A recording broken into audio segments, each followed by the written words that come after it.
Foe, the engine of a white dual-cab utility, broke the silence of a Perth night. Its registration, 1BFC417, would soon become one of the most sought-after license plates in Western Australia. On May 15, 2025, as the vehicle approached the Auburn Grove train station, the driver had no idea that dozens of surveillance cameras were tracking their every move. What followed would expose the brutal reality of outlaw motorcycle club justice, where loyalty is enforced with fire and betrayal is met with bullets. Just before 10 p.m. on a cold Thursday evening, a security guard at Rockingham General Hospital discovered something horrifying outside the emergency department entrance. A man collapsed on the concrete, his body telling a story of extreme violence. This was no ordinary assault victim. The 51-year-old man had been shot multiple times in the thigh and shoulder, but more disturbing were the severe burns across his legs. According to Detective Senior Sergeant Anthony Thompson, the burns appeared to be an attempt to forcibly remove club-related tattoos. We believe he was dropped off and just left there, which is a rather callous way to deal with someone with life-threatening injuries. Thompson told reporters the next day the victim was rushed to Royal Perth Hospital in serious but stable condition. But this was no random act of violence. Police quickly identified the man as a patched member of the Comanchero Outlaw Motorcycle Club, and more than that, as Leslie Lethal Les Grantham, the club's former sergeant-at-arms. In Outlaw Motorcycle Club hierarchy, the sergeant-at-arms holds immense power. They're responsible for enforcing discipline, protecting the leadership, and ensuring rules are followed. For someone like Grantham, trusted, seasoned, and influential within the club, to be left burned and bleeding outside a hospital indicated something far more serious than an internal argument. Detective Thompson was direct in his assessment. This is a targeted attack. There is no ongoing risk to the public. The message was clear. This was internal club business, dealt with in the most violent way possible. The vehicle swap. The investigation revealed the attack had been meticulously planned. CCTV footage from across Perth's southern suburbs helped detectives piece together the events leading up to Grantham's discovery. The key breakthrough came from Auburn Grove train station, a major public transport hub. Surveillance showed multiple individuals meeting at the station and swapping vehicles, evidence that this was not a spontaneous act but a coordinated operation. The white and gray dual cab utility, bearing the registration 1BFC417, became the center of the investigation. Police alleged the vehicle was used to transport Grantham to the location where he was shot and burned, and then used again to drop him at the hospital. The train station was likely chosen for its multiple escape routes and heavy traffic, helping the attackers blend in. The Code of Silence. The case became even more difficult for detectives when Leslie Grantham refused to cooperate with the investigation. According to WA Police Commissioner Cole Blanche, Grantham was following the Outlaw Motorcycle Club's Code of Silence, a deeply ingrained principle that forbids cooperation with authorities, even under extreme circumstances. Even after surviving a near-fatal attack, Grantham remained silent, protecting the very organization that had turned on him. In outlaw culture, breaking this code, being labeled a rat, can mean death. Silence isn't just about loyalty, it's about survival. The Comanchero legacy. To understand what happened, one must understand the history of the Comanchero Motorcycle Club. Founded in Sydney in 1966, by Scottish immigrant William George Jock Ross, the Comancheros quickly became one of Australia's most feared outlaw motorcycle gangs. Ross ruled the club with military-like discipline, even giving himself the title of Supreme Commander. The club's legacy is stained with blood. The Milpera massacre of 1984, where 7 people died in a public shootout between the Comancheros and the Bandidos remains one of Australia's darkest criminal events. Innocent families witnessed the chaos unfold during a Father's Day gathering. Then came the 2009 Sydney Airport brawl, a violent clash between Comancheros and Hell's Angels that left Anthony Zervas dead. Captured on CCTV and witnessed by dozens of travelers, it demonstrated the club's willingness to bring violence into public view. Perth chapter turmoil. The Comanchero's expansion into Western Australia faced several setbacks. In 2010, Operation Baystone targeted key Perth figures, including Steve Milinkovic, who was poised to become chapter president. He was arrested in a drug operation that seized 7.5 kilograms of methamphetamine and later sentenced to 17 years in prison.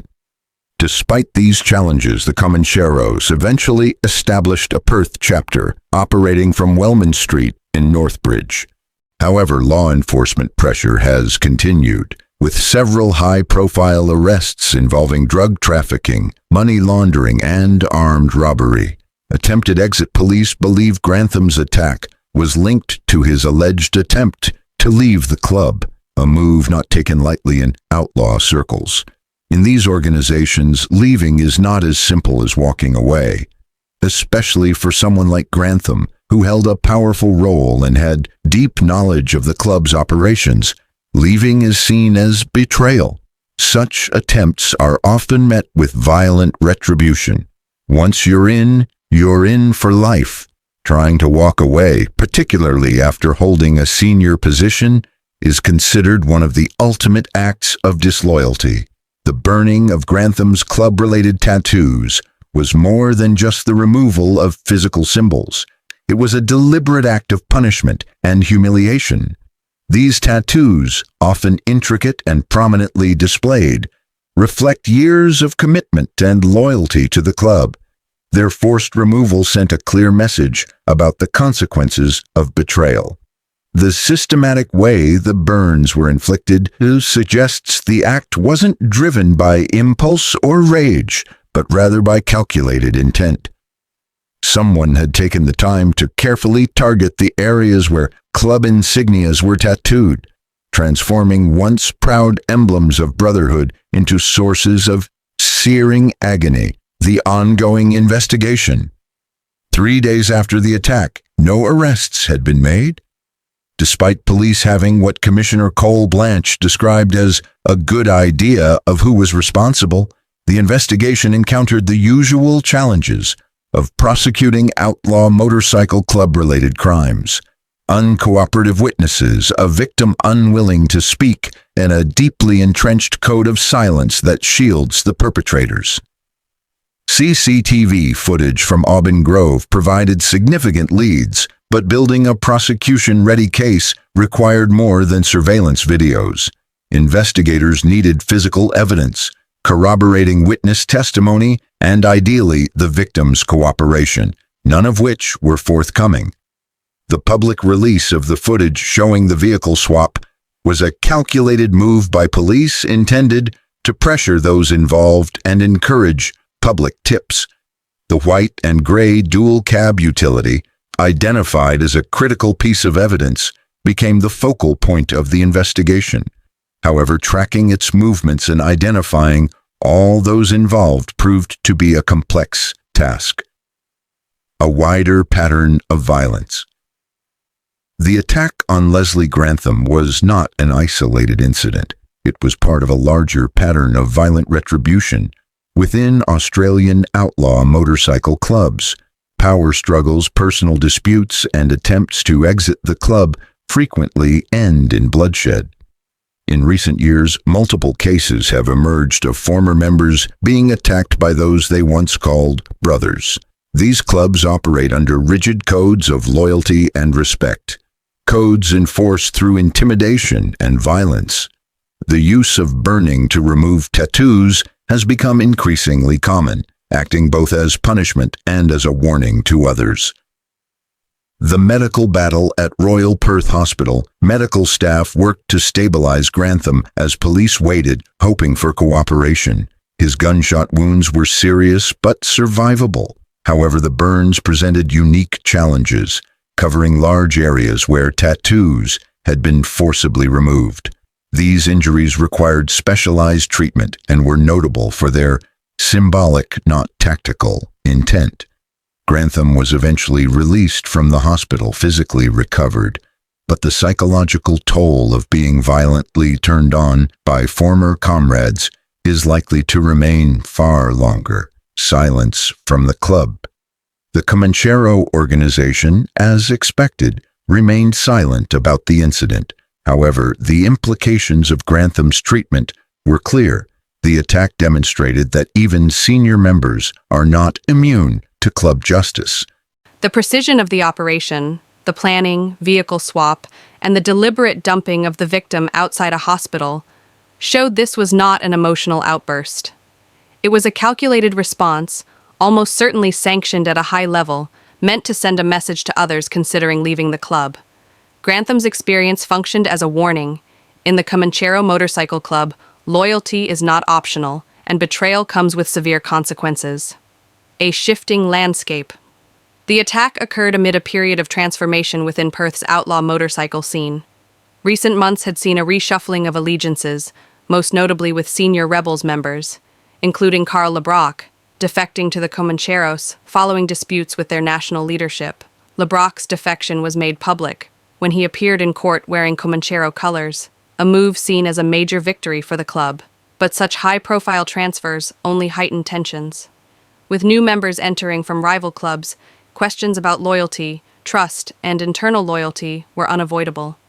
In this climate of uncertainty, Grantham's apparent attempt to leave the club was especially ill-timed and likely viewed as a threat from within. Law enforcement response. The brutality of the attack triggered an immediate and intensified response from law enforcement. Detective Senior Sergeant Thompson announced a significant increase in surveillance targeting outlaw motorcycle clubs with the goal of preventing further violence and gathering intelligence during a volatile period. The public dumping of Grantham brought unwanted scrutiny to the Comancheros, and authorities seized the moment to investigate more aggressively. The case brought in multiple specialized units, including the Gang Crime Squad, who have extensive experience dealing with outlaw motorcycle club operations and their complex legal defenses. The waiting game months later, the investigation remains open. Police have surveillance footage, leads, and strong suspicions, but no arrests. Building a case capable of standing up in court against organized bikie gangs requires time and perseverance. The same code of silence that protects these groups also leaves them vulnerable to long-term investigations. While most witnesses refuse to talk immediately, over time, shifting loyalties, arrests, or plea deals can begin to crack the wall of silence. For investigators, the goal is not just to solve one attempted murder, it's to undermine the culture of violence and fear that these clubs rely on. The aftermath, Leslie Lethal Grantham survived, but his ordeal laid bare the harsh reality of outlaw motorcycle club justice. In this world, silence is mandatory, and betrayal is answered not with a warning, but with fire. The vehicle involved, the white dual-cab utility with registration 1BFC417, was located. CCTV footage was analyzed. The investigation continued. But the deeper questions remain. What is the cost of loyalty? And is there ever a safe way out? As police continue their pursuit of those responsible, one fact is undeniable. Within outlaw motorcycle clubs, some secrets are protected by violence, and some betrayals are punished more severely than the law ever could. The attack on Leslie Grantham was more than an act of violence. It was a statement, a chilling reminder that in the Comanchero Motorcycle Club, justice is not served in courtrooms, but on the streets. And in the quiet hum of hospital machines that kept a former sergeant-at-arms alive, that message echoed throughout the biker underworld of Australia.